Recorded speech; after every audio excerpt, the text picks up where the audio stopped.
Hey everyone, welcome back to the channel. If you've ever found yourself managing a project, tracking expenses, or building a dashboard in Google Sheets, you might have run into one tricky but super important question. How do I reference a cell that's in a completely different sheet? Well, you're in the right place. In today's tutorial, I'm going to walk you step by step through the process of referencing cells across different sheets in Google Sheets. By the end of this video, you'll not only understand how to pull in data from all over your spreadsheet, but you'll also feel confident building smarter, more dynamic documents that save you time and effort. All right, let's dive right in. First up, make sure you're already logged into your Gmail account. That might sound basic, but you'd be amazed at how many times folks get tripped up before even opening Google Sheets. So once you're logged in, take a look up at the top right corner of your screen.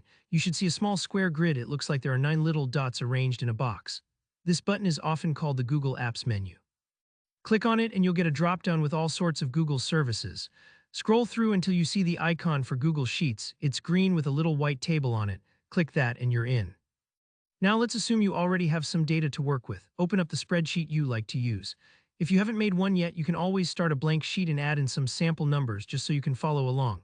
Once your file is open, click on the cell where you want your reference data to appear.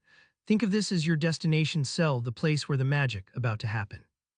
Here where the referencing comes in. Start by typing the equals sign, just like you would when you want to write a formula. That equals sign tells Google Sheets you're about to make a calculation or pull in some data. Now, if you want to grab a value from the same sheet, you could simply click the cell you want to reference. But today we want a value from another sheet. So here's the trick. After that equals sign, click over to the other sheet tab at the bottom of your window.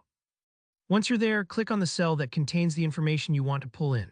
Notice how Google Sheets automatically fills in the formula for you. It usually looks something like equals sheet 2, A1, where sheet 2 is the name of the other sheet and A1 is the cell. You can always type this in manually too if you prefer. Sometimes people ask, wait, do I have to add a plus sign or anything else? No worries, with Google Sheets, simply clicking the destination and source cells with the equals sign at the start does the job. Just finish up by hitting enter and boom, the value from the other sheet should now appear in your selected cell. If that sheet gets updated, your reference will update automatically. That's especially handy if you're tracking real-time totals or pulling together monthly reports from different tabs. And just like that, you've linked your sheets together, saving yourself from all those copy-paste headaches. If you find yourself getting an error, double-check that you spelled the sheet name correctly. If there's a space in your sheet name, make sure you keep those single quotes around it. That's all there is to it. If this tutorial helped clear things up, go ahead and give the video a thumbs up. And if you have any questions, maybe something didn't work or you want to use more advanced formulas, just drop a comment down below and I'll be happy to help. Don't forget to subscribe so you never miss a handy Google Sheets tip. Thanks for watching and happy spreadsheeting.